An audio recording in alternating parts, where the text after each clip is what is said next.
Hi hello welcome to competitive cracker. Competitive ക്രാക്കറിന്റെ പുതിയൊരു വീഡിയോയിലേക്ക് സ്വാഗതം. ഞാൻ പ്രശാന്ത്. ഇപ്പോൾ നമ്മളെ CSEBയുടെ എക്സാം ഒക്കെ ഒരു റൗണ്ട് അല്ലെ, ഒരു വലിയൊരു റൗണ്ട് എക്സാമിനേഷൻ കഴിഞ്ഞു. അടുത്ത റൗണ്ട് എക്സാമിനേഷൻ ഇതാ ആരംഭിക്കാൻ വേണ്ടി പോവുകയാണ്. അതിനുള്ള പ്രിപ്പറേഷൻസ് ഒക്കെ നിങ്ങൾ നടത്തിയിട്ടുണ്ടാവും അല്ലേ. അപ്പോൾ നമുക്ക് കഴിഞ്ഞ കുറച്ച് സമയം എക്സാമിന് വന്നിരിക്കുന്ന കുറച്ച് ക്വസ്റ്റ്യൻസിന് നമുക്ക് നോക്കാം. അതായത് നമുക്ക് അറിയാം, കഴിഞ്ഞ കുറച്ച് എക്സാമിൻ്റെ ക്വസ്റ്റ്യൻസ്, അക്കൗണ്ടൻസിയുടെ ബേസിക് ക്വസ്റ്റ്യൻസ് ചോദിക്കുന്ന സമയത്ത് അല്ലെങ്കിൽ നോക്കുന്ന സമയത്ത് നമ്മളെ കോസ്റ്റ് അക്കൗണ്ടിങ്ങിനെ പറ്റി നല്ല രീതിയിൽ ചോദിച്ചിട്ടുണ്ടെന്ന് നമുക്ക് അറിയാം അല്ലേ. പ്രൈം കോസ്റ്റ് എന്താണ്, അതേപോലെ സങ്ക് കോസ്റ്റ് എന്താണ്, ഓപ്പർച്യൂണിറ്റി കോസ്റ്റ് എന്താണ്, ഇങ്ങനെയുള്ള കോസ്റ്റ് അക്കൗണ്ടിങ് നല്ല രീതിയിലുള്ള ചോദ്യങ്ങൾ കഴിഞ്ഞ കുറച്ച് എക്സാമിന് നമ്മൾ കണ്ടിട്ടുണ്ട്. അപ്പോൾ നമുക്കിന്ന് കോസ്റ്റ് അക്കൗണ്ടിങ്ങിനെ കുറച്ച് PYQ നമുക്ക് നോക്കാം. എന്തൊക്കെയാണ് വരാൻ സാധ്യതയുള്ള കുറച്ച് ക്വസ്റ്റ്യൻസ് നമുക്ക് നോക്കാം. ഓക്കെ, ഒന്നാമത്തെ ചോദ്യം ഇതാണ്. According to CIMA England, the technique and process of ascertaining cost is called. അതാണ് ചോദിച്ചിരിക്കുന്നത്. അതായത് CIMA ഇംഗ്ലണ്ട് പ്രകാരം നമ്മളെ കോസ്റ്റ് അസർട്ടൈൻ ചെയ്യാൻ അല്ലെങ്കിൽ കോസ്റ്റ് അസർട്ടൈൻ ചെയ്യേണ്ട ആ പ്രോസസ്സ് അല്ലെങ്കിൽ ടെക്നിക്കിനെ പറയുന്ന പേരെന്താണെന്നാണ് ചോദിച്ചിരിക്കുന്നത്. 4 ഓപ്ഷൻ ഉണ്ട്. Costing, cost accounting, cost accountancy, cost എന്നിങ്ങനെ 4 ഓപ്ഷൻ ഉണ്ട്. ഇപ്പോൾ ഒരു കൺഫ്യൂഷൻ ഫാക്ടർ ചിലപ്പോൾ വരാൻ സാധ്യത ഉണ്ടല്ലേ. ഇപ്പോൾ കൺഫ്യൂഷൻ ഫാക്ടർ വരാൻ സാധ്യത ഉണ്ടാകുമ്പോൾ നമ്മൾ ജസ്റ്റ് നന്നായിട്ട് ക്വസ്റ്റ്യൻ വായിച്ചു നോക്കുക. അസർട്ടൈനിങ് കോസ്റ്റ് എന്നും കൂടി അവിടെ വന്നിട്ടുണ്ട് അല്ലേ. അപ്പോൾ കോസ്റ്റുമായിട്ട് ബന്ധപ്പെട്ട് പറയും ഏതാണ് അവിടെ, മറ്റൊന്നുമല്ല, അവിടെ കോസ്റ്റിംഗ് ആണ്. ഏതാണ്? കോസ്റ്റിംഗ് ആണ് അവിടെ ആൻസർ ആയിട്ട് വരിക. ഏതാണ് മക്കളെ? കോസ്റ്റിംഗ് ആണ് അവിടെ എന്ത് വരിക, ആൻസർ ആയിട്ട് വരുന്നത്. ഓക്കെ, ശരി, അടുത്തൊരു ചോദ്യം നോക്കാം.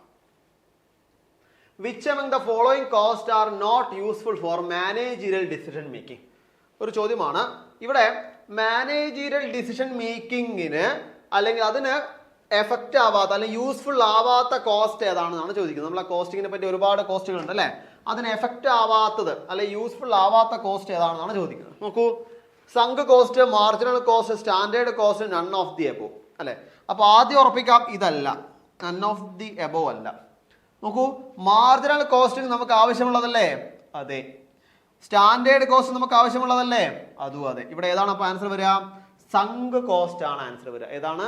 സങ്ക് കോസ്റ്റ് ആണ്. നമുക്ക് ശരി പറഞ്ഞാൽ മാനേജർ ഡിസിഷൻ മേക്കിങ്ങിന് ഈ ഒരു കോസ്റ്റ് നമുക്ക് ഉപയോഗിക്കാൻ പറ്റില്ല. കാരണം സങ്ക് കോസ്റ്റ് നമുക്കറിയാം എന്താണെന്നുള്ളത് അല്ലേ. അപ്പൊ സങ്ക് കോസ്റ്റിംഗ് നമുക്ക് എന്ത് ചെയ്യാൻ വേണ്ടി പറ്റില്ല, ഇത്തരത്തിലുള്ള മാനേജർ ഡിസിഷൻ മേക്കിങ്ങിൽ പ്രധാനമായിട്ടും ഉപയോഗിക്കാൻ വേണ്ടി പറ്റാത്തൊരു കോസ്റ്റിംഗ് ആണ് അല്ലെ.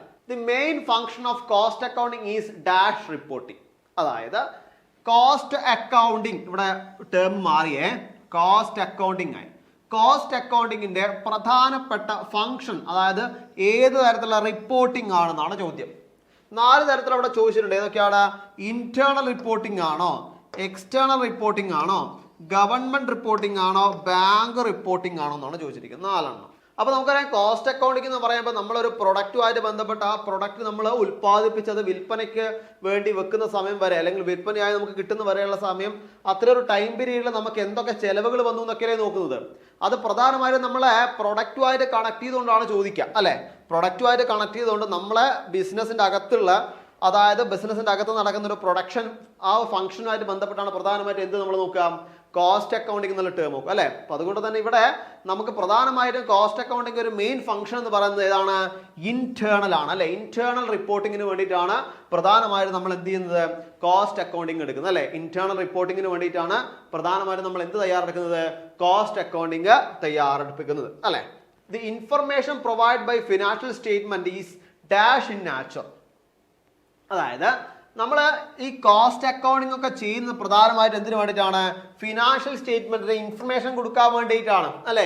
നമ്മൾ ഉണ്ടാക്കുന്ന ഓരോരോ റിപ്പോർട്ടും നമ്മളെ ഫിനാൻഷ്യൽ സ്റ്റേറ്റ്മെന്റിനെ ഹെൽപ്പ് ചെയ്യാൻ വേണ്ടിയിട്ട് അല്ലെ, അതിന് ഡിസിഷൻ എടുക്കാൻ വേണ്ടിയിട്ടാണ് പ്രധാനമായിട്ടും നമ്മൾ എന്ത് ചെയ്യുന്നത്, ഇത്തരത്തിലുള്ള ഒരുപാട് റിപ്പോർട്ടുകൾ തയ്യാറാക്കുന്നത്. അങ്ങനെയാണെങ്കിൽ ഇവിടെ ഏത് നാച്ചുറലാണ് നമുക്ക് എന്ത് ചെയ്യാം, ഇൻഫർമേഷൻ, ഫിനാൻഷ്യൽ സ്റ്റേറ്റ്മെന്റിന് വേണ്ടിയുള്ള ഇൻഫർമേഷൻ പ്രൊവൈഡ് ചെയ്യാന്നാണ് ചോദിച്ചിരിക്കുന്നത്. ഓക്കെ, സ്റ്റാൻഡേർഡ്, ഹിസ്റ്റോറിക്കല്, മാർജിനൽ അല്ലെങ്കിൽ യൂണിഫോം, 4 തരം പറഞ്ഞിട്ടുണ്ട്. നമുക്കറിയാം ഇവിടെ ഏത് നാച്ചുറലാണ് നമുക്ക് ഈ ഒരു ഫിനാൻഷ്യൽ സ്റ്റേറ്റ്മെന്റ് വേണ്ടി നമ്മൾ പ്രിപ്പയർ ചെയ്യുമ്പോൾ നമ്മൾ എന്താണ് ഇന്ന് കഴിഞ്ഞത് അല്ലെ, ഓരോ ഡേ ടു ഡേ ലൈഫിൽ നടന്ന കാര്യങ്ങളാണ് നമ്മൾ എന്ത് ചെയ്യുക, റിപ്പോർട്ടിങ്ങിന് കൊടുക്കുക അല്ലെ.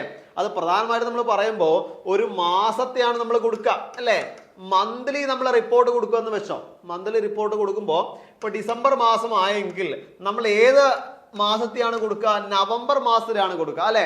നവംബർ മാസത്തിലെ റിപ്പോർട്ടാണ്, അവിടെ നടന്ന കാര്യങ്ങളാണ് നമ്മൾ കൊടുക്കുക. അതുകൊണ്ട് തന്നെ ഇവിടെ ഹിസ്റ്റോറിക്കൽ നാച്ചർ ആണ് അവിടെ എന്ത് വരാം, ഫിനാൻഷ്യൽ സ്റ്റേറ്റ്മെന്റിന്റെ ഇൻഫർമേഷൻ അല്ലെ. ഫിനാൻഷ്യൽ സ്റ്റേറ്റ്മെന്റിന് വേണ്ടി ഹിസ്റ്റോറിക്കൽ നാച്ചുറലാണ് എന്ത് ചെയ്യുക നമ്മൾ ഇൻഫർമേഷൻസ് അവിടെ കൊടുക്കുന്നത് അല്ലെ. ഏതാണ് ഹിസ്റ്റോറിക്കൽ നാച്ചർ. ഓക്കെ, അടുത്തൊരു ചോദ്യം. In cost accounting stock is valued at dash. അതായത് കോസ്റ്റ് അക്കൗണ്ടിങ്ങിൽ സ്റ്റോക്ക് വാല്യൂ ചെയ്യുന്നത് എങ്ങനെയാണ്? സ്റ്റോക്കിന്റെ വാല്യൂ എങ്ങനെയാണ് വാല്യൂ ചെയ്യുന്നത്? നോക്കിയേ, market price, cost price, selling price, standard price. അപ്പൊ ഇവിടെ കോസ്റ്റ് അക്കൗണ്ടിങ് സ്റ്റോക്ക് ആയതുകൊണ്ട് തന്നെ നമുക്ക് എന്തല്ല, ഇവിടെ സ്റ്റാൻഡേർഡ് പ്രൈസ് അല്ല നമുക്ക് ആദ്യം ഉറപ്പിക്കാം. പിന്നെ സെല്ലിംഗ് പ്രൈസ് ആണോ, കോസ്റ്റ് പ്രൈസ് ആണോ, മാർക്കറ്റ് പ്രൈസ് ആണോ എന്നാണ് സംശയം. നോക്കാം ഏതായിരിക്കും അവിടെ വരിക എന്നുള്ളത് അല്ലെ. ഇവിടെ പ്രധാനമായിട്ടും കോസ്റ്റ് അക്കൗണ്ടിങ്ങിൽ സ്റ്റോക്ക് അവിടെ വാല്യൂ ചെയ്യുന്നത്, സ്റ്റോക്കിന്റെ ആ ഒരു കാര്യത്തിന് അവിടെ വാല്യൂ ചെയ്യുന്നത് പ്രധാനമായിട്ടും ഏത് പ്രൈസ് പ്രകാരമാണ്?